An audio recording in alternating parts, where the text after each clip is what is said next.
Hey guys, today we're going to crack the mystery behind why the largest Hindu temple in Indonesia is called Prambanan. What is the meaning of Prambanan? There is no meaning for the term Prambanan in Indonesian languages or in Sanskrit, but why is it being called with this name? I have cracked this mystery, and by the end of this video, you will understand the reason for this name. If you go into the main chamber of this temple complex, you will see a giant statue of Shiva. According to all mainstream historians and archaeologists, this is the main idol that everyone worshipped 1200 years ago. However, during my research, I noticed something very strange. Local Hindus who came here did not do any kind of rituals to the statue. It is interesting to see that Indonesian Hindus walked into the main chamber with their shoes on. But as I entered into the chamber myself, I realized that there was a different vibration here. While tourists loved this giant statue, most of the local Hindus did not do any kind of ceremonies here. But what do they do instead? At the base of the same temple, you can see a bunch of people sitting and chanting mantras.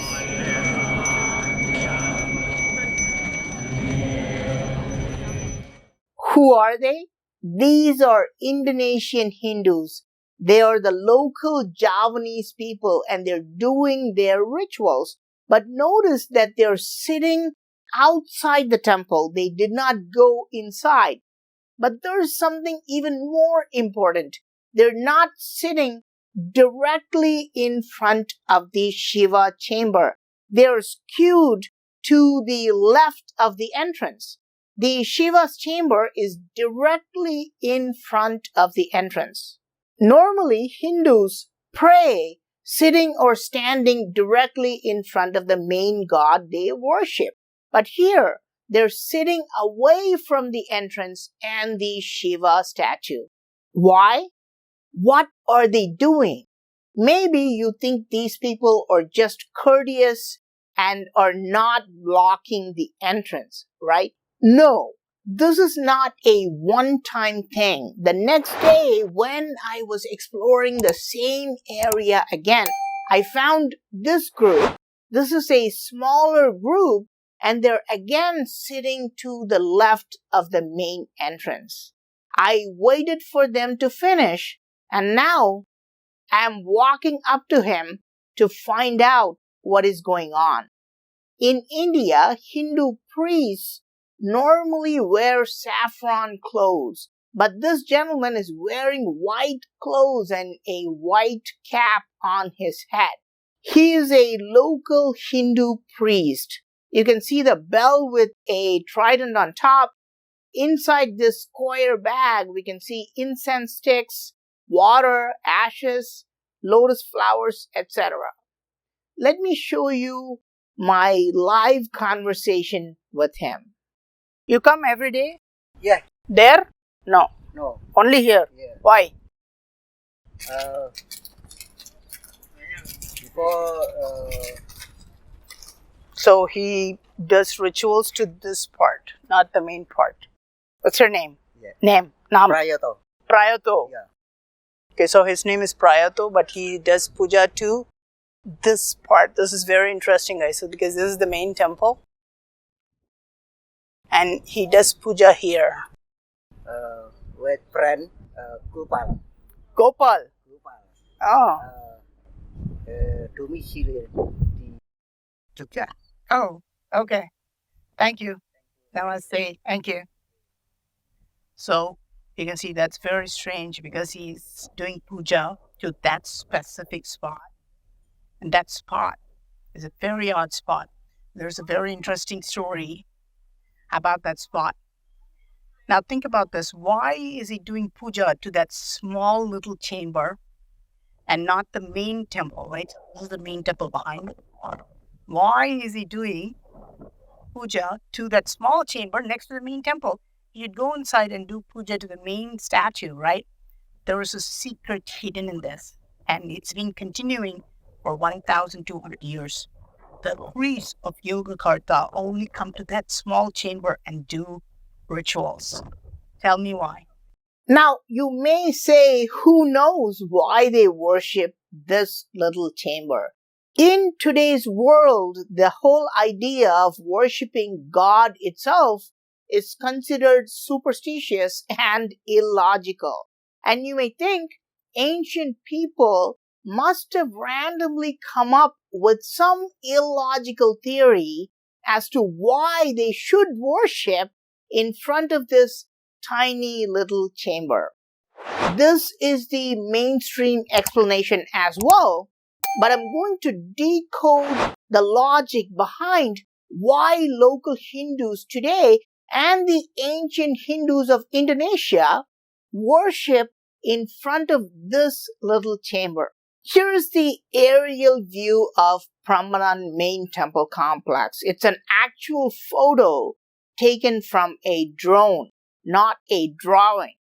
The temple is designed as a perfect square with each side being 360 feet long. So all four squares are exactly 360 feet long. Now, I want to find the center, the exact center of this main temple complex. So what do? I'm going to plot a diagonal from this corner to this corner, right? This gives me a rough idea of what the center point would be, but to pinpoint the center, I have to plot another diagonal from this corner to this corner. Now that I've done this, let's zoom in and see where they intersect. This is the exact center point of this complex. And what is this point? This is that superstitious, illogical point where ancient and modern Hindus are worshipping. So this little chamber is the center point of the entire temple complex. Normally, Hindu temples would be designed where the main statue coincides with the center of the temple. But here, the Prambanan Temple's design is unique. The center point is not this giant statue of Shiva. The Shiva statue is standing exactly below this giant temple tower. But this is not the center point. And you can see the entrance here. And if you go down from the Shiva's chamber and take a right turn, the center point is at this tiny little chamber. If you see this from the opposite side, the chamber appears to be located to the left of the main entrance. This is why these people were facing it, and this small group was also sitting here. Now, this is why I like to study locals and their practices and rituals. Today, there is less than 2% of Hindus in Indonesia, and within the next century, even they may stop doing these rituals. Around the world, people dismiss these rituals largely as illogical and meaningless, but when we study them carefully and put them to test, we realize that there is a strong reason why they do these rituals. The reason for worshipping this particular chamber is because it is the center of the Prambanan Temple complex, and ancient builders knew this and designed this little chamber as the main place of worship. But what god is carved inside this little chamber? Let's put the camera inside this chamber and observe carefully, can you tell me what god you see? Nothing. That's right. There is no lingam, no human-like idols at all. We can see a pedestal, but there is no trace of anything there. Now, you may think there could have been a lingam placed there once upon a time and they removed it, but it's not true. Look at the sides of the pedestal. There is no spout. In all lingams, there should be spouts to discharge the ritual water. But this one does not have that, which confirms that a lingam never existed here in the first place. You may also think maybe there was a statue fixed here many centuries ago and it was destroyed. No. If there was a statue fixed inside and had been forcibly destroyed, this pit would not look perfect. You will see traces of destruction.